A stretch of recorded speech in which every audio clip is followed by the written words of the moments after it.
Hello and welcome to our presentation on Tassomai's new data drops feature. This one here is about your class leaderboards, which we think is a really exciting way of supporting implementation in your school, encouraging students to use Tassomai regularly, use it the right way and gain maximum benefit from their regular retrieval practice on the program, whether that's for English, science or maths in any of the year groups you're using Tassomai for. We've worked quite hard with a number of schools to support them in the way that they have been choosing to drive implementation, different kind of initiatives that they're doing. And we always work, when we can, with schools to make those processes sort of automated and labour saving for teachers. And then we take what we've learned and try and apply it for something that we can roll out more widely. So this is really exciting for us to be able to offer this feature to all schools now.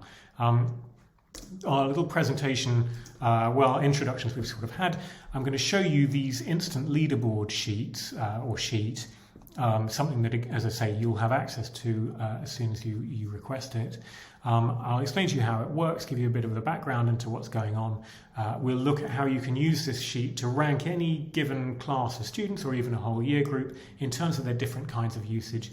And you can use that for whatever means you like, whether that's sanctions or rewards or just general kind of tracking of student progress. And then we'll look at how you can customize that sheet, set it up for your needs, and run a few different rewards ideas that we've seen used that we've built into the sheet. I'll try and preempt any questions that we normally get asked about these things. And I'll also, so I forgot to press my animation, there you go, that's what it looks like, but you're going to see it in a second. We'll also, blink and you'll miss it, we'll do a little preview of that little colourful class engagement sheet, which we'll present properly in a separate presentation, which I'll record shortly after this one. So, with no further ado, I'll move on to the leaderboard sheet, and hopefully you're able to see this. This is a Google Sheet, so it's a live, sorry if you already know everything about Google Sheets, but for those of you who don't, this is a spreadsheet like Excel, but it's live, and so it means that we can update it in the background, and you have unbroken access to it, and when you see, when you log in or just take a look at it, it will have been updated with the latest data. So fundamentally, the kind of how it works part of it, there's a hidden sheet, which you can, if you're really curious, you can look and unlock here. It says raw data. Our database will write information to that raw data sheet every week on a Monday morning in the early hours. And it will tell the spreadsheet everything that's been going on in your school in terms of student usage. How many daily goals or days active or minutes spent or questions answered, all that stuff gets written to that raw sheet with a great big load of numbers. And then I have designed these tabs, these sheets within the workbook to process that data in a way that's digestible, accessible, and I think crucially sort of shareable, printable. So the idea with this is the sheet will look nice, and you can put this up on a display or print it and share it with colleagues if you want to produce these for each class and so on. So that's the kind of how it works, and the fundamental thing is to remind you or to reiterate, we'll issue a single Google Sheet for you and it will update in the background weekly. So once you've got access to this thing once, then it will just always be up to date. You don't need to kind of keep downloading data or anything like that. So we'll get started with it. You can see here, and as a general rule, this is how I'm quite dyslexic. I work with colour all the time to be able to read anything. I use these beige cells as being things where you can edit. Okay, so that's where you have your input. Generally, as a rule, don't touch any of this stuff or it'll break. But if you do break something, of course, easily undone, easily fixed, so just get in touch. Right, so I'm going to pick a Year 11 science class, but you could choose, let's try English. We'll look at an English class, and it's now going to list my sets in Year 11 English, and I'm going to look at 11Q1 and see who we've got here. So instantly, it's pulling from that raw data all the students in that class and filtering them into different columns depending on how many daily goals they've done. And we think daily goals is the best way of doing this. Encouraging regular usage and hitting a daily goal target is going to get your students to spread their work and do little and often, which is the Tassomai way, which is also the right way of tackling kind of incremental retrieval practice. You don't do it all on Sunday night just because you've got a homework due. And here we have our students split up. Now, I should say, really importantly, these are not real students, or at least these are not the names of real students. Some of the data we've used for this demo has come from some real data that we've absorbed and kind of messed about with a bit to protect identities, but these are completely made up names from a random word generator. So, don't worry that we're not kind of sharing student names. Pretty obviously, these 5 students here have not done any daily goals this week. These have done some, but not as much as I would have asked them to do for their homework. Let's say these have done their homework and these have gone over and above. Now that is a group of, it'll count it, 22 students in this class. Fine.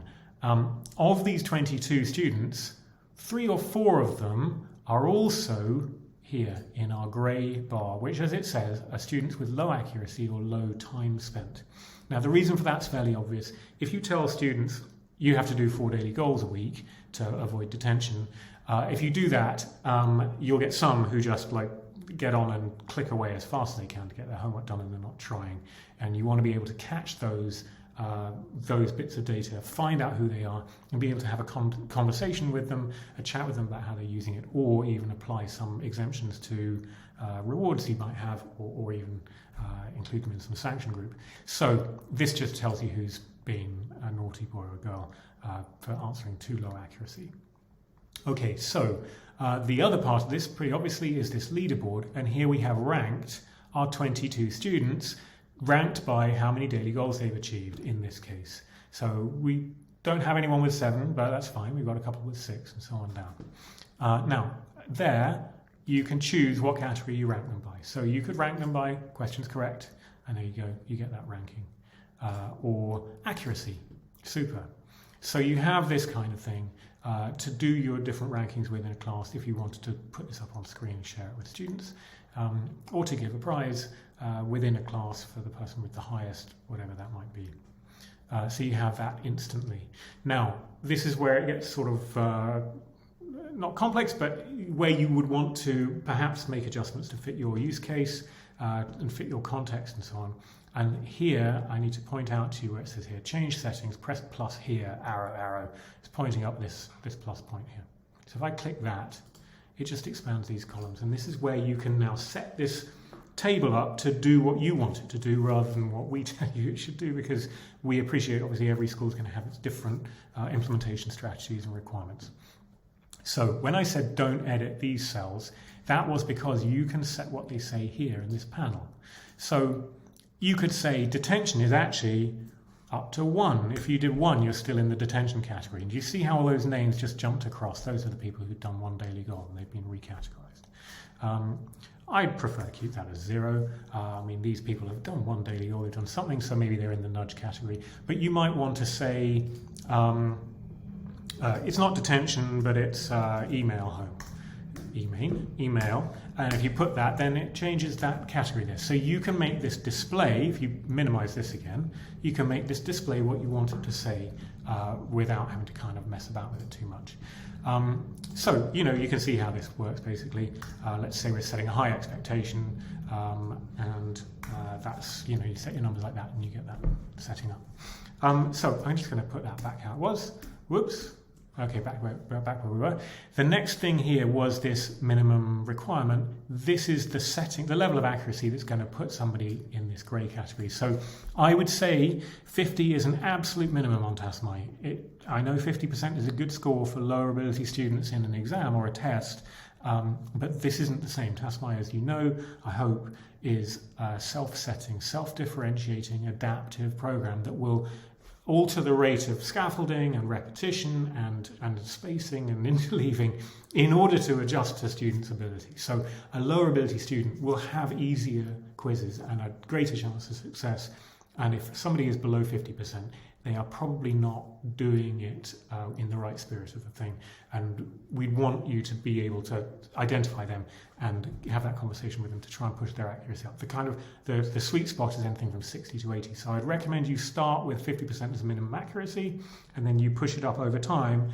Let's see what happens if I go 55. Disappointingly, often nothing happens. There you are, I told you nothing happens. Let's go to 60. There we are. A couple more people have just been shifted across into that low accuracy category. So you can push it up over time once you've got students on board with the idea that accuracy, surprisingly, matters, and do your best to try and answer questions correctly. Likewise, you could say we need you to have spent 15 minutes in English or in sciences per subject per week here. And if I put that to 20, well, here we are, someone else has just dropped into that. Well, Greg here hadn't done any daily goals, so it was not surprising he was under time. So you can set those things up. I'm going to put them back to 50 and 15, just so I leave them how they were.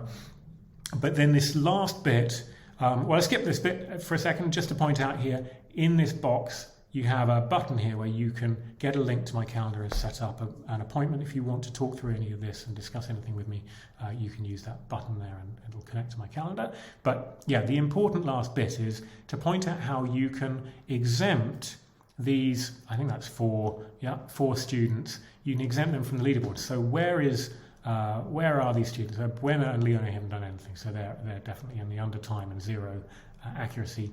But you'll see the others in here somewhere. There's Alton and who else am I missing? Paige. Where's Paige? Oh, right there. Here we are. Perfect. So Paige is at the top of the list for accuracy, probably because she did one quiz and got 4 out of 4 or something and then quit. So there's no way Paige should be winning our leaderboard here when she's not put in the effort and the work.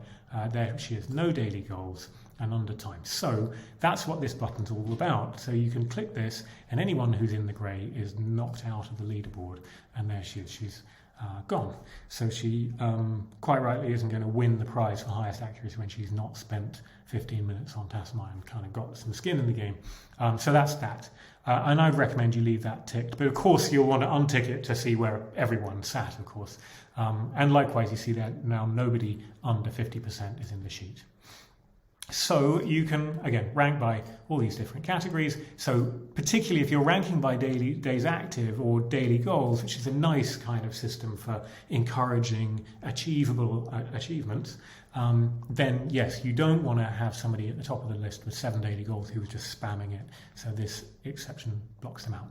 Right, so that's the kind of the long part of the presentation, is to take you through this initial sheet and to explain how it works. But I'm going to pick up the pace a bit now, just take you through the other bits of the sheet. First of all, before I move on, I should say here, as well as having individual classes, you can look at the entire Year 11 for English. You're going to get a whole string of names, but you can look at the whole year group in English or science, and it will pull that data for you likewise. So very good for having a proper ranking of your Year 11s in terms of questions attempted, for example. Then you are Palma Fiera with 1,000 questions, so good for her, I'm guessing. Right, moving along. Inter-class competition, this is the next tab, and this is just basically, I'd already done the work for doing that last sheet, so I thought pretty easy to do one that could kind of aggregate class statistics. So here we're looking within one subject. I'm not going to let you rank maths classes against science classes because Tassomai for maths is quicker to do, so it would be an unfair sort of ranking. But anyway, within one subject, you pick your subject, and let's have all classes from all 3 year groups, and we rank them by questions answered. And this is telling you the average number of questions answered per student in the class. So it's a decent leveler for big or small classes. And there you are, you get your ranking, and great. I mean, not much more to say about that. If we're talking about progress game, that is obviously Tassomai course progress, and you'd expect these to be relatively small numbers, especially on an average. Expecting students to make kind of 1% a week or something like that is pretty good. So there you are, you can rank by kind of usage or accuracy or whatever you like. So at the risk of labouring the point, there you go. That's your class ranking, just a bit of fun, but nice for doing inter-class competitions. So you could even have a kind of a league table and pit one class against the other, and they get points week on week, and then you can do pizza parties and things like that. So that's just a nice quick way of doing it. The next thing is this, which all credit here goes to Torquay Academy, who we work quite closely with on a number of different initiatives. They wanted to do something where they sent a letter home for students who reached certain milestones of course progress. This just gives you a complete list of all the students in the school in Year 11 and separates them by the amount of the science course they've covered, like how far through they are. So obviously early on you're going to have a bunch of non-starters and a load of people under 10%, and then later on they're going to start to spread out, and you probably get this kind of quite genuine sort of bell curve distribution going on here, where you get a couple that really surged ahead. So this is not an unusual sight to see. Now, don't be careful not to mistake one thing for the other. A lower ability student who's making a decent effort and not just sort of guessing, but actually learning from mistakes and so on, they will even still, because they're lower ability, have more repetition of the basic fundamental material and less access to the more challenging content, because it's differentiating and it's sort of setting that rate of repetition and practice for them. So a lower ability student might find their progress really attenuates really around the sort of 40, 50, 60% mark. It's not impossible, of course, for them to go all the way to the end if they really are very careful and assiduous in their practice. But you'll find your top sets find it easier to make progress up to this level. So do take that with a pinch of salt. But it's a very good idea, I think, to send a postcard home when students get to 50% or 25%. And on that point, of course, how do you tell if it's 25%? You can change this increment to 5%. And there we go. And then it'll break this up and widen the category. So anyone, when they join this group newly, they could get a postcard home. So it's just a nice way of doing that, of celebrating success and perseverance. Finally, and this one came from a school in Bristol, not far from where I grew up, they wanted to do a weekly prize in assembly, or a series of prizes. I think they had like a 5-pack of Whisper bars or something like that, and they give away in every Monday morning assembly. But they didn't want to give it to the same student every single time, which was often the case for if they did it on most questions answered and so on.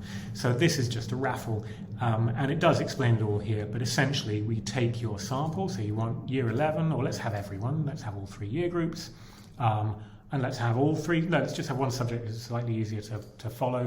Let's look at science, and penalise that means everyone who is below our accuracy or time limit, they're not in for a prize. So if you did tons of work but weren't trying, you can't win a raffle. You can't win the raffle prize. So that's exempting them, but you could untake them and they're all in. And now I'm going to give prizes initially because I'm trying to drive up engagement in my school and get people just taking part. You get tickets based on days active. So if you logged into Tassomai today and did one question, you've turned that from a 0 to a 1. You've done it, and that's it. And come in tomorrow and you can get another day active and so on. So my students can have anything between 0 and 7 days active in this weekly sample. They get anywhere between 0 and 7 tickets in the raffle. And I'm going to click that button to draw the raffle, and I'll probably get someone who's done 5 or 6 days active.